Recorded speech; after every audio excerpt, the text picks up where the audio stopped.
નમસ્કાર દર્શક મિત્રો, શિખર ભારતના ડિજિટલ પ્લેટફોર્મ પર આપનું સ્વાગત છે। વાત કરીએ સમાચારની તો આજે પ્રજાસત્તાક દિન નિમિત્તે ઠેર ઠેર કંઈક ને કંઈક કાર્યક્રમ યોજવામાં આવે છે। એવામાં જ માંજલપુર વડસર જતા જે હલવા નાકા છે એની પાસે અવર યુનિટી ગ્રુપ દ્વારા પણ એક રક્તદાન શિબિરનું આયોજન કરવામાં આવે છે, જેમાં ઘણા લોકો આવીને રક્તદાન કરી રહ્યા છે અને ખૂબ મોટી સંખ્યામાં અત્યાર સુધી લોકોએ રક્તદાન કરી ચૂક્યા છે। જે રીતના તમે જોઈ રહ્યા છો દર્શક મિત્રો કે આજે વડોદરા ખાતે ઠેર ઠેર કંઈક ને કંઈક પ્રોગ્રામ થતા હોય, એમાં અવર ગ્રુપ દ્વારા અવર યુનિટી ગ્રુપ દ્વારા પણ એક બ્લડ કેમ્પનું આયોજન કરવામાં આવ્યું છે, જેના દ્રશ્યો અમે તમને બતાવી રહ્યા છે। હાલ જે રીતના ગ્રુપ છે એ ખરેખર જોવા જાય તો હિન્દુ મુસ્લિમનું પ્રતીક જેવું કહેવામાં આવે છે, જેના દ્રશ્યો બતાવવામાં આવીએ છીએ। કારણ કે અહીંયા હિન્દુ મુસ્લિમ ભેગા થઈને અહીંયા રક્તદાન કરતા હોય છે। એવામાં આપણે જે એમના ગ્રુપના જે વ્યક્તિ છે એમની સાથે પણ ચર્ચા કરીશું।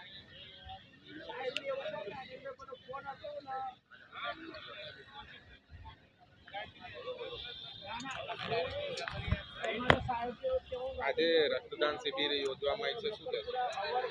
मैं हम लोग 9 साल से कर रहे हैं यहाँ पे, और हर 26 जनवरी को गणतंत्र दिवस है, इसलिए हम लोग 26 जनवरी को यहाँ पे ब्लड कैंप रख रहे हैं वॉलंटियर ग्रुप से। अभी तक कितने लोगों ने ब्लड दिया है?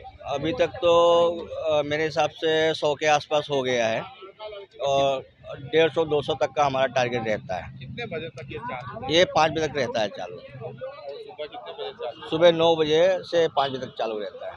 आपका नाम? मेरा यूनुस शेख नाम है। यूनुस भाई, यहाँ पर हिंदू मुस्लिम की एक एकता देखने मिलती है। यहाँ जी। कितने हिंदू लोग भी आके यहाँ समझ लीजिए कि आधे हिंदू रहते हैं, आधे मुस्लिम रहते हैं, और यहाँ पे फुल भरपूर एकता देखने को मिलती है। और ये 9 साल से हम कर रहे हैं, और 9 साल से लगातार चल रहा है। जगह पर ब्लड कैंप? ये अपना JDC वर्षा रोड है, बैंक ऑफ बड़ौदा के सामने, ईश्वर नगर। દર્શક મિત્રો, તમે જોઈ શકશો કે જે રીતના છેલ્લા 9 વર્ષથી અવર યુનિટી ગ્રુપ દ્વારા બ્લડ કેમ્પનું આયોજન કરવામાં આવે છે। જે રીતના યુનિસભાઈ દ્વારા કહેવામાં આવ્યું છે કે અહીંયા હિન્દુ મુસ્લિમની એક પ્રતિકતા કહેવામાં આવે છે, એવામાં જ આપણે બીજા એક વ્યક્તિ છે એમની સાથે પણ ચર્ચા કરવાનો પ્રયાસ કરીશું।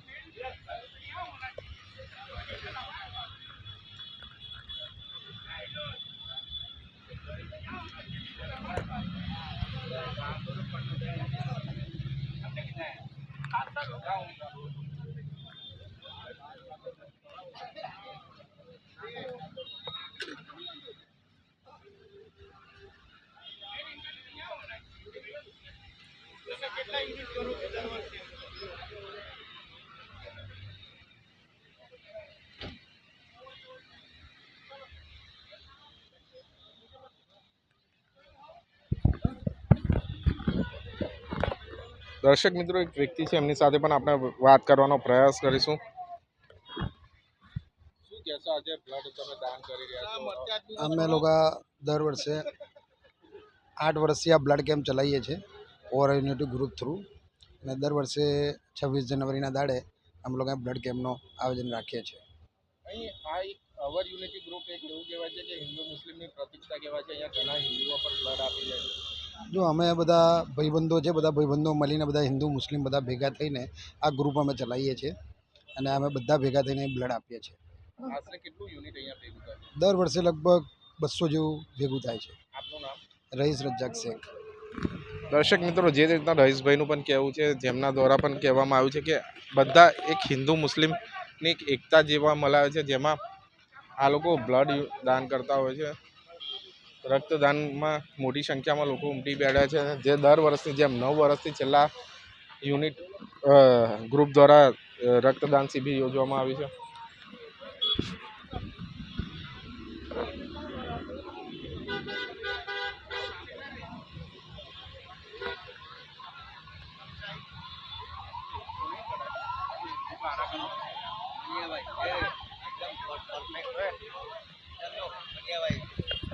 જે રીતના અત્યારે વાત કરી છે, શું નામ છે? मनीष परमार, ક્યાં રક્તદાન કરી રહ્યા છો? GIDC રજા મસ્જિદ પાસે। કેટલા વર્ષથી અહીંયા તમે છેલ્લા 8 વર્ષથી આવું છું, 26મી જાન્યુઆરી। જે રીતના ઘણા લોકોનું કહેવું છે કે આ એક હિન્દુ મુસ્લિમ એકતાનું પ્રતિક જેવું આ બ્લડ કેમ્પ કહેવામાં આવે છે, જેમાં હિન્દુ મુસ્લિમ ભેગા થઈને રક્તદાન. સાચી વાત છે. આજુબાજુના જે યંગ સર્કલ છે એ છોકરાઓ બી અહીંયા આવીને બ્લડ ડોનેટ કરે છે. તમે કેટલા વર્ષથી આવો? હું છેલ્લા 8 વર્ષથી આવું છું. મનીષ, મનીષ પરમાર. દર્શક મિત્રો તમે જોઈ રહ્યા છો કે અત્યારે હાલ અમે તમને લાઈવમાં પણ બતાવ્યા કે એક મનીષભાઈ કરીને જે એક હિન્દુ છે અને સામે એક રહીશ શેખ કરીને છે. એટલે ખરેખર આ એક અવર યુનિટ ગ્રુપ જે છે એ ખરેખર એક હિન્દુ મુસ્લિમની એકતાનું પ્રતિક બતાવે છે. અહીંયા હિન્દુ મુસ્લિમ થઈને રક્તદાન શિબિર યોજવામાં આવી છે. કેમેરામેન વિપુલ ડાબી સાથે શેખર સિંધે.